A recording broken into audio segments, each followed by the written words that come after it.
in the game just to get my fatty. And these lazy ain't got competition. It's me versus me, love Key Talk. Welcome back to Key Talk Media. This show's Key Talk. Check it out, man. All right. The biggest salute goes out to the OG Key Talk gang members. To the new Key Talk gang members, shout out to y'all. Make sure y'all hit that like button for me. I don't really ask y'all for nothing else. It literally takes a short amount of time to hit that like button. Do that for me. If you're listening to me right now, let's get the story started, right? So, anyways, we got a few different topics to talk about today. I'm going to read down a list of the topics and then we'll tackle them, right? So we got Tory Lanez driver speaks. The driver of the that was actually driving Megan Thee Stallion, and Tory Lanez, has finally came out and gave the testimony of what he's seen actually happen.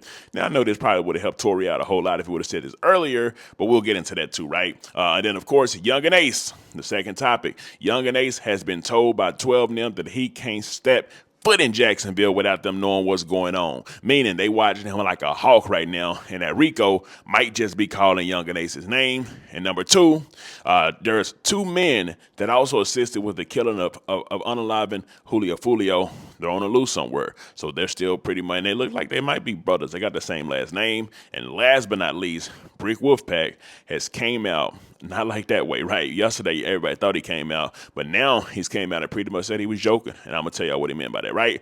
Anyway, so we'll start off with the Tory Lanez, right? So the driver of Megan Thee Stallion and also Tory Lanez, that night that the shooting actually happened, has now came out and said that the person that actually grabbed the gun and had the gun in her hand was Megan Thee Stallion's friend. And then he said Tory Lanez went to go reach for the gun from the friend of Megan Thee Stallion, and from there, shots went off, right? So he made it seem like and said that Tory Lanez was trying to calm a situation and to take the gun out of Shorty's hand, right? But the fact that he's saying that now, the judge them, they're not trying to reconsider the case that Tory Lanez is locked up obviously for like 10 years, right?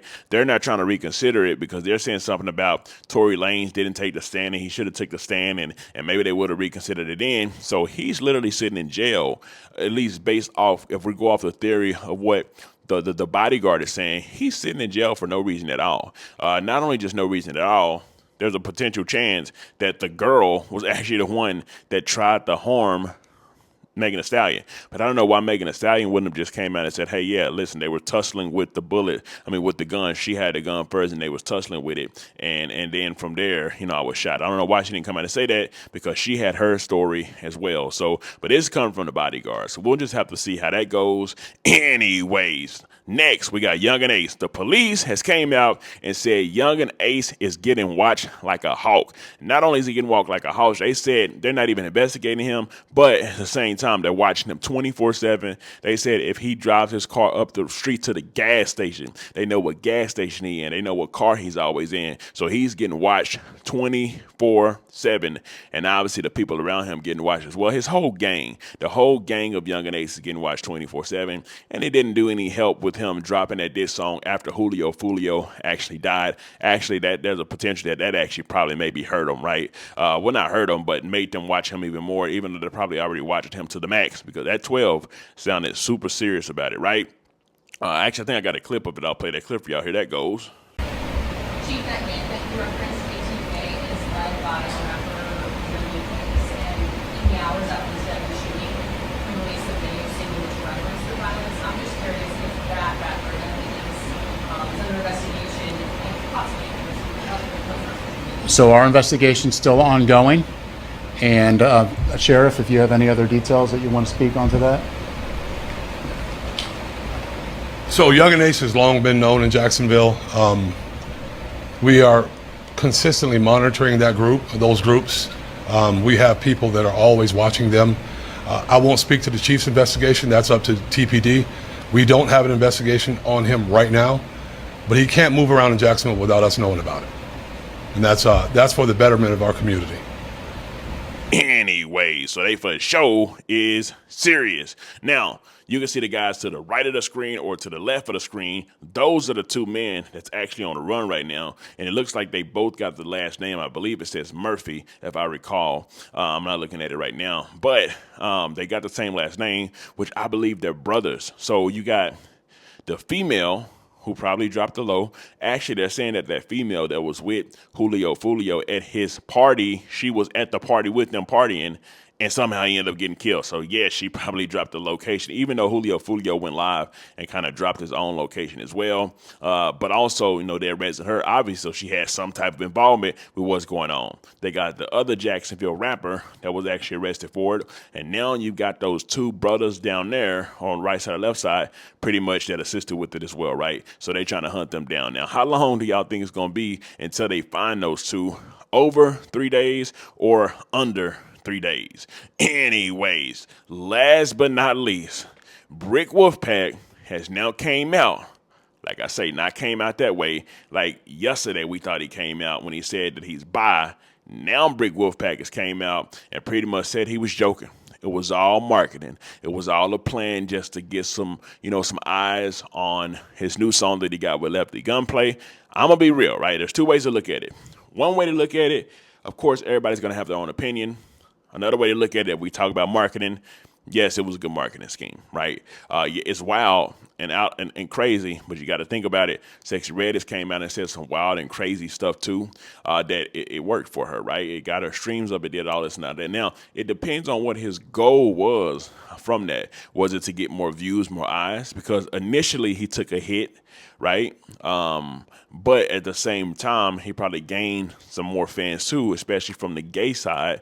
But now that he's came out and pretty much said that, it was all a joke, maybe he loses those bi fans that he had, or maybe he don't, who knows, right? But anyways, he came out and said he was joking. And Lefty Gunplay, which is the guy he kind of mentioned as well, because he said there was a weird picture of them two going around where Lefty Gunplay was leaning in as if he was going to kiss him, which he said that wasn't what it is. Lefty Gunplay posted messages from Brick WolfPack that pretty much Brick WolfPack was like, hey, man, listen, I'm doing this for marketing. Don't blow my cover, right? Let me read it for you, right? So Brick WolfPack, he said, I'm trolling. You know me better than that. I trust you don't blow my cover, guh. You know I'm a marketing genius. Got everybody talking. Had to break the internet. And then Lefty Gunplay said, yeah, I figured you were doing that. And then he doubled back. Brick WolfPack doubled back and said, for real, nigga, that going viral. You know they only like negative, which is true. It's more likely you get in the media with something negative. Also, it's more likely that people pay more attention to you if it's something negative, because negativity just for some reason travels way faster than positivity. It is what it is, right? And then also, Lefty Gunplay double back and said, "No, we good. I ain't say nothing. All I said was, if that nigga like tacos, the pito, that's him. I said that's family, but they been blowing my stuff up." And then of course he said I was gonna backdoor and be like, "Oh, I support it though." And then of course Brick WolfPack said, "Let them say what they want, long as they talking." I mean, either way go. Honestly, yes, that was something wild and extreme to do. But to be honest, if we're talking just on a business standpoint, marketing standpoint, everybody's talking about it, right? The song has been talked about. Lefty Gunplay has been talked about. So it was beneficial as far as people talking about whatever the song may be and stuff like that. But also the very first day it took a hit because it's like, oh my gosh, but that's the part of viralness though, if you think about it, right? I'm thinking about stuff in more of like a business standpoint rather than like a judgmental kind of standpoint, right? Business standpoint for marketing is all about getting the exposure for what you're trying to get the exposure for. And like I say, it did do that, right? Anyways, let me know something. Comment down below. Let me know what you think about this entire ordeal. I'm out.